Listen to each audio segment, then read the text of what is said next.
Hello anime lovers, मैं Shri magic and muscle के season 2 के एपिसोड 2 के हिंदी एक्सप्लेनेशन में तुम्हारा स्वागत है। अगर आप भी एनिमे देखना पसंद करते हो तो चैनल को सब्सक्राइब करके बेल नोटिफिकेशन को एक्टिव कर लीजिए। कहानी की शुरुआत में हम देख पाते हैं जो मिस्टर वॉलबर्ग है वो सभी को बुला लेते हैं और उनसे जो डिवाइन विजनरी से वो कह रहा होता है आपने यहाँ पे क्यों बुलाया है और आपने हमसे क्यों ये छुपाया। जो मार्श बर्नहार्ड है उसके पास कोई भी मैजिक नहीं है, हमें तो इसके ऊपर सबसे ज़्यादा पेनल्टी देना चाहिए।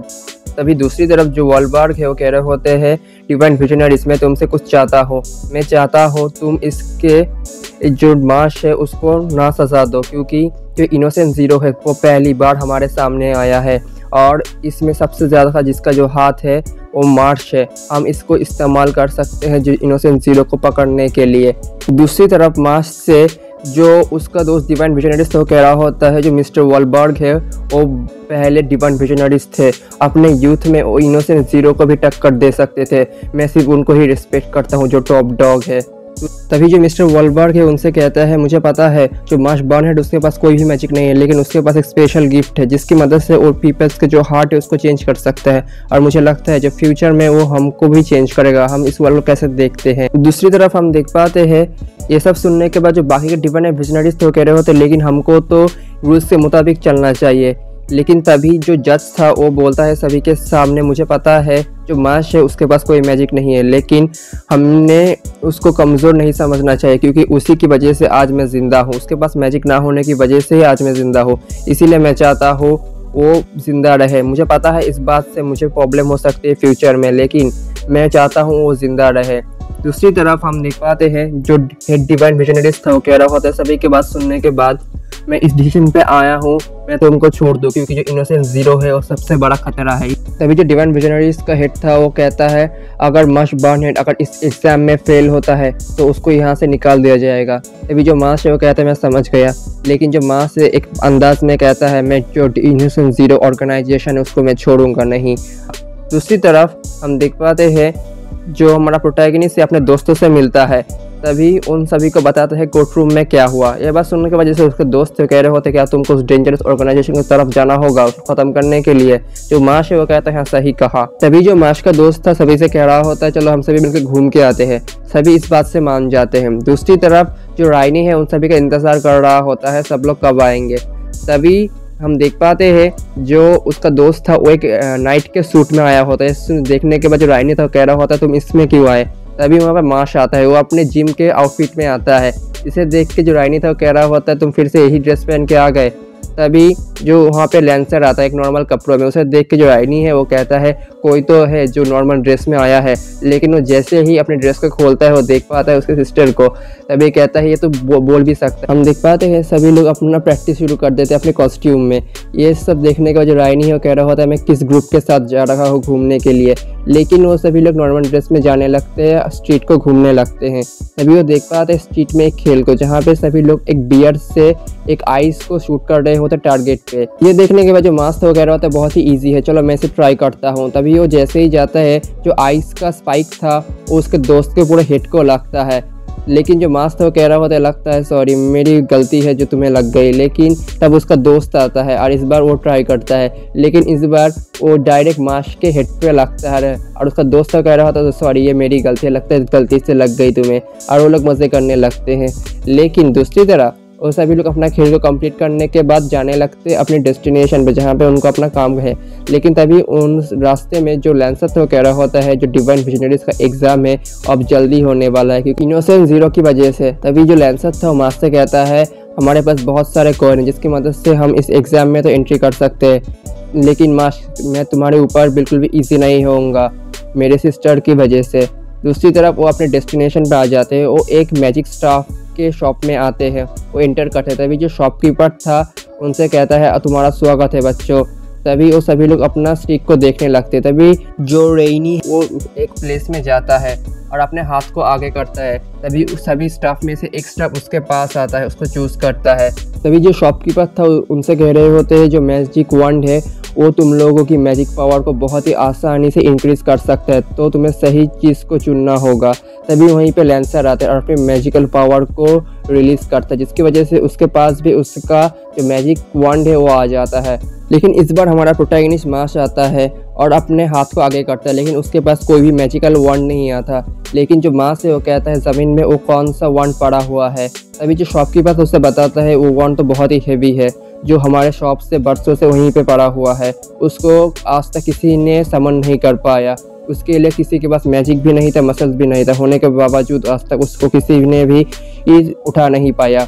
ये कहा जाता है उस वंड के नीचे एल्फ वाटर है जो बहुत ही पावरफुल है, लेकिन उस वाटर को आज तक हमने किसी ने यूज़ नहीं किया। ये तो बस अब लेजेंड बन चुका है। मुझे नहीं पता ये कौन ले पाएगा। तभी जो मार्श ये सुनने के बाद उसके वंड के पास जाता है, अपने एक हाथ से उस मैजिक वंड को ले लेता है और कहता है मैं उसको लेता हूँ। तभी उस मैजिक वंड से नीचे से जो एल्फ वाटर था वो निकलता है। इसे देखने के बाद जो शॉपकीपर था वो शॉक होता है और कहता है जो एल्फ वाटर है वो सच है। तभी जो मार्श से वो कहता है तुम इसको ले सकते हो, तुम्हारा, इसके लिए तुम्हें कोई पैसे भी नहीं देने होंगे। तभी वो लोग वहाँ से निकल जाते हैं अपनी शॉपिंग करके। तभी उनसे मिलने के लिए जो लेमन है और उसका दोस्त है वो आ जाते हैं। उसके बाद वो सभी मिलके वहाँ से चले जाते हैं अपनी स्टूडेंट लाइफ को एंजॉय करने के लिए। तभी वो लोग बहुत सारे गेम खेलते हैं, शॉपिंग करते हैं। जब शाम के वक्त आता है सभी लोग थक जाते हैं, लेकिन जो हमारा मार्श है उनसे कहता है मुझे आज बहुत मज़ा आया, इससे पहले मैं किसी भी दोस्तों के साथ बाहर नहीं गया था। मुझे पहली बार महसूस हुआ दोस्तों की क्या कीमत है। मैं वापस से तुम लोगों के साथ बाहर घूमने ज़रूर जाना चाहता हूँ। तभी ये बात सुनने के बाद उसका दोस्त है बहुत इमोशनल हो जाता है और कहते हैं ज़रूर, हम ज़रूर जाएंगे। दूसरी तरफ दूसरे ही सीन में हम देख पाते हैं हमारा प्रोटैगनिस्ट अपने एकेडमी में अपने कॉइन्स को गिन रहा होता है। उनके पास 7 कॉइन्स होते हैं। तभी जो मार्श है उनसे कहता है लगता है मुझे इस एग्ज़ाम के पहले मेरे हाउस पे जाना होगा मेरे ग्रैंडफादर से मिलने के लिए। दूसरी तरफ जो डिवाइन मिशनरीज का हेड ओडेते था वो किसी से बातें कर रहा होता है मार्श बर्नहार्ट के बारे में। तभी वो बताता है इस हाल में जो मिस्टर वेलबर्ग है उन्होंने पहली बार अपने आप को इन्वॉल्व किया है, लेकिन जो उसे बताता है जो उसके पास बहुत सारे कॉइन हैं, तुम उसको पकड़ सकते हो। ये बात सुनने के बाद जो आदमी था वो कह रहा होता तो फिर क्या हुआ, लेकिन वो उसे बताता है जो उसके पास कोई भी मैजिक नहीं है और उसने सब अपने आप कलेक्ट किया। ये सुनने के बाद वो हैरान होता है। जो डिवाइन विजनरीज था इस बार कहता है क्या तुम इस बार उसका कुछ करना चाहते हो, जो क्लीन अप है वो तुम मुझ पर छोड़ दो, मैं संभाल लूंगा बाकी का। दोस्तों अगर तुम्हें वीडियो अच्छी लग रही है तो वीडियो को एक लाइक कर दो और चैनल को अभी तक सब्सक्राइब नहीं किया तो चैनल को सब्सक्राइब कर लो, क्योंकि हमें टारगेट 1K को भी पूरा करना है। तो डिवाइन विजनरीज का दोस्त था वो अपना म्यूजिक बजाने लगता है और कहता है ये मार्श है, सही कहा ना, मैं उसको जरूर से पकड़ूंगा। दूसरे ही सीन में हम देख पाते हैं हमारे प्रोटैगनिस्ट मार्श के ग्रैंडफादर के हाउस को, जहाँ पे हमारा प्रोटैगनिस्ट मार्श अपने ग्रैंडफादर से मिलता है। उसका जो ग्रैंडफादर था उसे पकड़ के रोने लगता है और कहता है मुझे बहुत ही खुशी है तुम वहाँ पे सर्वाइव कर गए मार्श। तभी उस दोनों से मिलने के लिए हमारे प्रोटैगनिस्ट के जो दोस्त थे वो सभी आ जाते हैं। उसको देख के जो ग्रैंडफादर था बहुत ही खुश होकर कहते हैं मैं इससे बहुत ही खुश हूँ जो मेरे फ्रेंड्स थे वहाँ पे कुछ दोस्त भी बनाए हैं। तभी अपने जो दोस्त थे प्रोटैगनिस्ट मार्श के अपने इंट्रोडक्शन देते। जो पहला दोस्त था कहता है मैं उसका सबसे बड़ा राइवल हूँ और सबसे उससे भी ताकतवर भी हूँ। ये सुनने के बाद जो उसका ग्रैंडफादर कहता है वाह मेरे मार्श ने वहाँ पे एक राइवल भी क्रिएट किया। तभी जो लेमन था वो कहता है मैं मार्श के फ्यूचर के होने वाली वाइफ हूँ। ये सुनने के बाद जो ग्रैंडफादर था शौकतर कहता है उसने फियांसे भी क्रिएट कर लिया। तभी जो लेमन था वो कह रही होती आज तक हमने एक दूसरे का हाथ भी नहीं पकड़ा है। तभी दूसरी तरफ जो हम देख पाते हैं जो प्रोटैगनिस्ट मार्श के दोस्त अपने उस ग्रैंडफादर को अपना एक एक करके गिफ्ट देने लगते हैं। तभी जो लैंसर था अपने सिस्टर का कार्ड देता है। ये देखने के बाद जो उसका ग्रैंडफादर शौक होता है, लेकिन वो सभी दोस्त अब मज़ा करने लगते हैं। जो उसका ग्रैंडफादर था वो कह रहा होता है सभी लोग यूनिक है। जो राइना था वो कह रहा होता है सही कहा, मुझे इन लोगों को संभालने में बहुत ही ज़्यादा टाइम लगता है। जिससे ग्रैंडफादर तो कह रहा होता है मुझे इस बात की खुशी है जो मेरे ग्रैंडसन ने बहुत सारे दोस्त क्रिएट किए हैं और मैं चाहता हूँ ये दोस्ती उसका हमेशा साथ दे। दूसरे ही सीन में हम देख पाते हैं प्रोटैगनिस्ट मार्श के जो ग्रैंडफादर का हाउस के पास में जंगल में जो डिवाइन विजनरीज का हेड ओडते का दोस्त था वो हमारे मार्श को पकड़ने के लिए आता है। वो सोच रहा होता है जो मार्श उसके पास कोई भी मैजिक तो नहीं है, फिर भी उसने एबेल को हरा दिया बिना मैजिक के, लेकिन अचानक से उसके ऊपर बहुत सारे स्वॉर्ड से हमला हो जाता है जिसकी वजह से वो अपने स्टाफ से गिर जाता है ज़मीन में।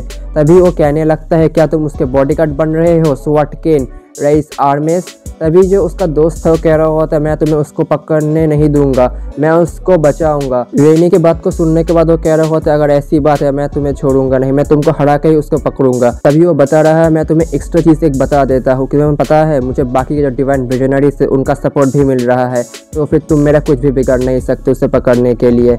ये बात सुनने की वजह से जो रैनी था शॉक होता है। लेकिन दूसरे सीन में हम देख पाते हैं प्रोटैगनिस्ट मार्स के ग्रैंडफादर के हाउस को, जहाँ पे जो प्रोटैगनिस्ट मार्स है और उसके जितने भी दोस्त सोच रहे होते हैं हम कौन सा गेम खेले, तभी जो उसका दोस्त था वो कह रहे होते सभी से क्यों ना हम बोर्ड गेम खेले। ये बात सुनने के बाद जो उसके बाकी के दोस्त थे वो कह रहे होते चलो हम यही गेम खेलते हैं। अगर तुम्हें इसका अगला एपिसोड चाहिए तो कमेंट बॉक्स में लिख दो। अगर तुम्हें वीडियो पसंद है तो चैनल को सब्सक्राइब कर लो ऐसे ही एनिमे के लिए। तब तक के लिए बाय बाय, मिलते हैं अगले वीडियो में।